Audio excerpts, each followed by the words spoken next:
What's up, football fans? Happy Thanksgiving, and welcome to the Thanksgiving edition of 5 plus 5 equals 10, times 2, featuring Big Blue. Big Blue, tell them what's going on. What's up, everybody? It's a season of giving, so I figured I'd give out some extra fantasy advice with my boy Epic. Let's get it. Well, I got 5 turkeys, 5 chicken salads, and about 10 seconds to get through them both. So, you know the drill.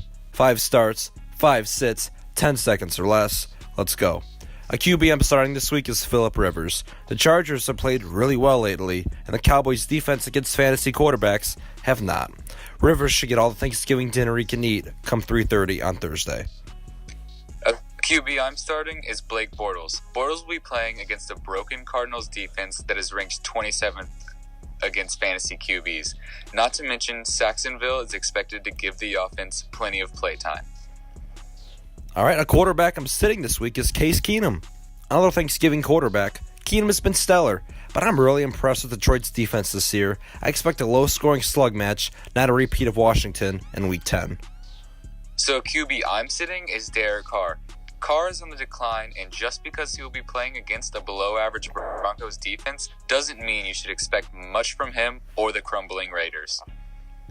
All right, a running back I'm starting this week is Alfred Morris. While I've been slamming the Cowboys the last few weeks, I'm high on Morris this week because the Cowboys need to run the ball again, and Morris is bound to see heavy work the way Zeke is accustomed to seeing. While you're high on an old Redskin, I'm high on a current Redskin. A running back I'm starting is Samaje Perine. Perine is not a one-and-done player. The Redskins will be forced to feed him on Thanksgiving, and boy will they be giving him multiple plates. We saw last week just how important a strong run game meant to the Skins. All right, a running back I'm sitting this week is Jamal Williams. The Packers will find themselves down early, if not for the entirety of the game against Pittsburgh this Sunday night.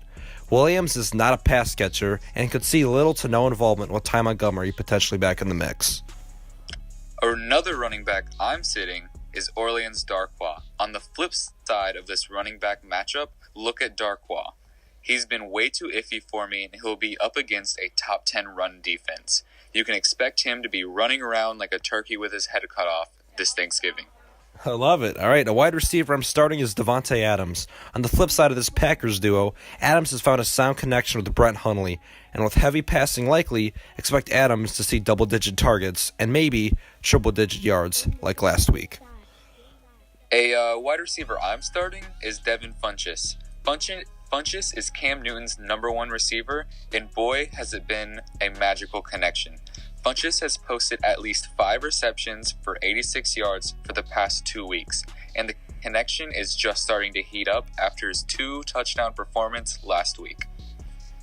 All right, a wide receiver I'm sitting is Sammy Watkins. With Robert Woods out, people are expecting Watkins to see more targets. That may be true, but Goff and Watkins have failed to connect this far and expect Cooper Kupp to see the increase in fantasy production against the stout New Orleans unit. I will be sitting Adam Thielen. Don't get me wrong, Thielen has been heating up the past few weeks, but expect him to come back down to earth against a stout Lions pass defense, which has held him to 5 receptions for 49 yards and a fumble in Week 4. And a tight end I'm starting is Jared Cook. Denver's defense is collapsing like you brought up earlier. They aren't the same anymore and are constantly being beat over the middle by tight ends. The Raiders need offense, and Cook is the answer in Week 12. The tight end I'm starting is Austin Hooper. Austin Hooper is poised for a bounce-back week, and it could not come at a better time versus the Buccaneers' defense, which is notorious for allowing tons of yards to opposing pass catchers. A tight end I'm sitting is Kyle Rudolph. Rudolph has been consistent thus far, but arguably his worst game came against Detroit, in part because stud safety Glover Quinn is having a career year. You have better options on Thanksgiving Day. The tight end I'm sitting is Austin Seferian-Jenkins. Speaking of Austins, ASJ should ride the bench this week because he will be met face-to-face with Luke Kuechly, the toughest pass-defending linebacker in the NFL. Okay, a defense I'm starting this week is the Kansas City Chiefs. The Chiefs have been a below-average defensive unit so far, but I love the Darrelle Revis signing. I don't love the Bills' offense, which is why I expect KC to feast on this unit in Week 12. The defense that I will be starting seems kind of like an obvious one to me. Jacksonville. This defense will have a field day against a weak Arizona offensive line and should not allow too many points in general to a third-string quarterback. All right, a defense I'm sitting for the second straight week is the Seattle Seahawks. Not buying Seattle thus far, and I have a gut feeling we will see Jimmy Garoppolo at some point this week. And this could be a disappointing week if he enters Seattle into your lineup in Week 12. The defense I'm sitting seems like it could be a bit of a surprise to you guys, the Saints. The Saints will be in a tough matchup against the LA Rams, who have been the number one scoring offense in the NFL. All right, and that should do it. Hope you guys enjoyed. If you did, please hit me up with a sub, and please enjoy your Thanksgiving. Enjoy spending time with your families and watching the games. Thanks for watching, and before you go, here's something you might have heard before. The New Orleans Saints are the first modern team to win 8 straight games after losing their first 2.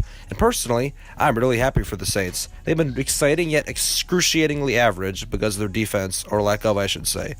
Real Super Bowl contenders at this point, in my eyes. Big Blue, you got a fact for us, don't you?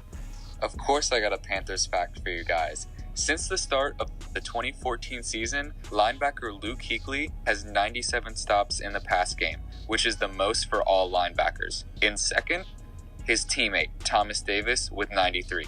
Thank you guys so much. Awesome. And Big Blue, did you enjoy helping us out? Oh yeah, it was awesome. Hopefully you guys will be seeing a lot more from me. Or hearing. That's a hint, people. All right. Take care, guys. I'll see you next time. Bye now.